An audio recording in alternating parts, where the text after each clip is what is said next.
Well, thanks for fault your oath, Galer. Better take up the Taoiseach's advice.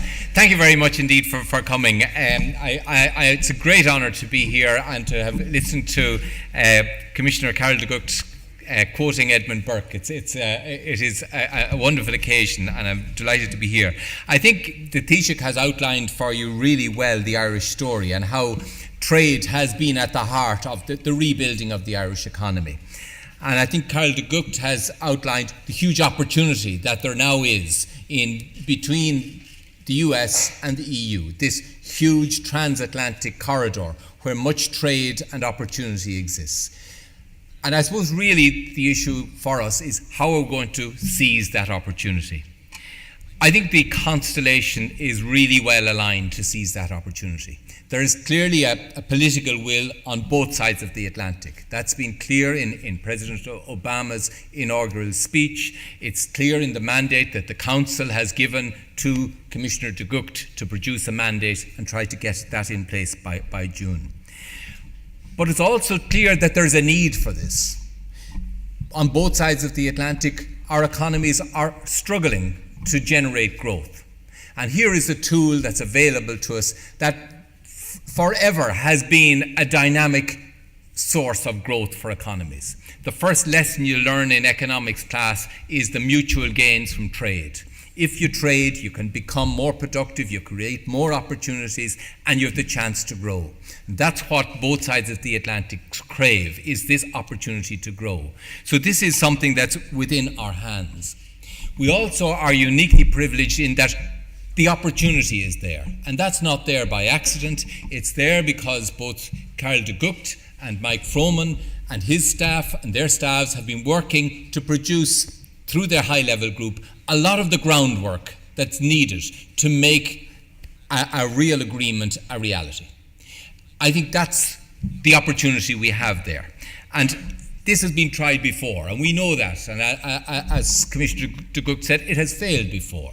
The opportunity has been there. People have seen the opportunity, but for one reason or another, the wheel has fallen off. This is an opportunity we must not let slip this time. And I think it is really important, that today, in having our informal council, when we brought together the Council of Ministers, the ministers from all the 27 member states, we didn't just have ourselves, but we had, through Mike Froman coming to meet that, we brought another key decision maker in this process. We also brought from the European Parliament Professor Vital Moreira, who chairs the Trade Committee. So I think it's been a unique opportunity. We brought the institutions of the European Union, the Parliament, the Commission, and the member states together. That is unique. It hasn't been done before.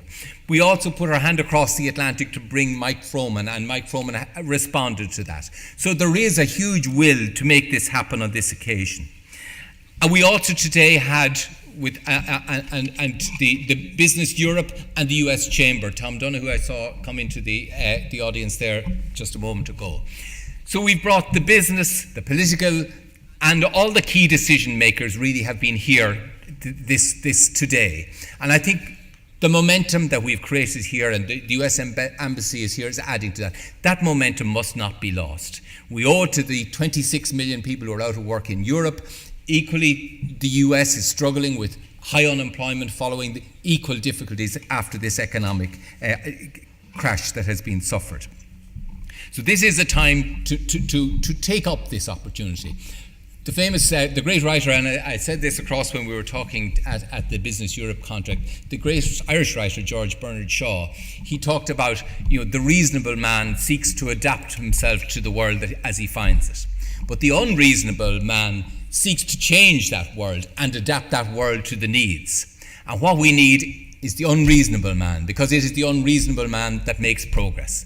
And here we have, I think, two unreasonable men willing to join together to together create something different, to change the world as we inherited it. And that's really what it will take. And I think Commissioner de Gucht is right to emphasise this is not going to be all plain sailing. There is going to be times of discomfort. But the prize is absolutely worth it. And we need people of commitment like Mike and Carol who are willing to roll up their sleeves, put their hands on the oar and force this change to happen. So I think this is a real opportunity that we mustn't let slip. One of the member state ministers today likened it to the marriage of the century. He described it as the marriage of the century. But we're not strangers meeting by chance. We have long connection with one another. We're not looking for a one-night stand. We're looking for a long-term partnership that will grow and develop over time. But we do have to get to learn one another's habits, and whether it's how you recycle the garbage, or whether you squeeze the toothpaste from the middle of the tube or the end of the tube, sometimes those things have to be changed in order to have a relationship that flourishes.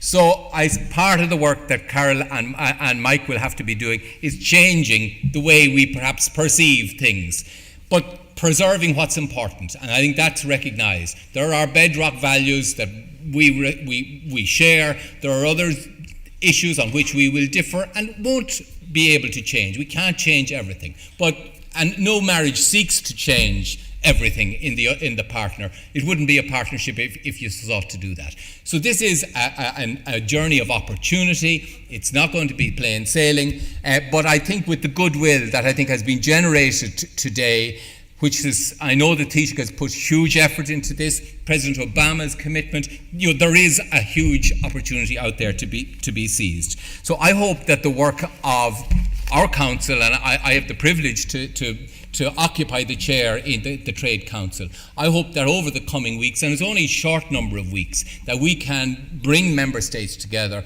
to agree on a mandate, just as Mike Froman has sought from Congress a mandate which will mature equally around the middle of June. And hopefully that will be the start of something really worthwhile for Europe. The prize is worthwhile. Carol de Gucht explained some of it. For me as Jobs Minister, I tend to measure things in jobs. It has been estimated that it will be worth close to 500,000 jobs in Europe. In Irish terms, that would be, if it was only on a proportionate base, 4,000 jobs in Ireland. That is a prize really worth pursuing. I think we need employment at this time in our two economies, and it's a prize worth pursuing. So I hope that we have started something really worthwhile today. And I'd sincerely, in conclusion, thank Mike Froman, who I have the opportunity now to introduce. Thank Mike for coming. It's a time of huge pressure on his own office, huge challenge within the United States, huge sadness within the United States because of the tragedy that has befallen people in Boston and in Texas. And it's great to see him here, willing to build those bridges that have always been so strong between Ireland and the US, but now to build that as a whole bridge between the US and the EU. Mike.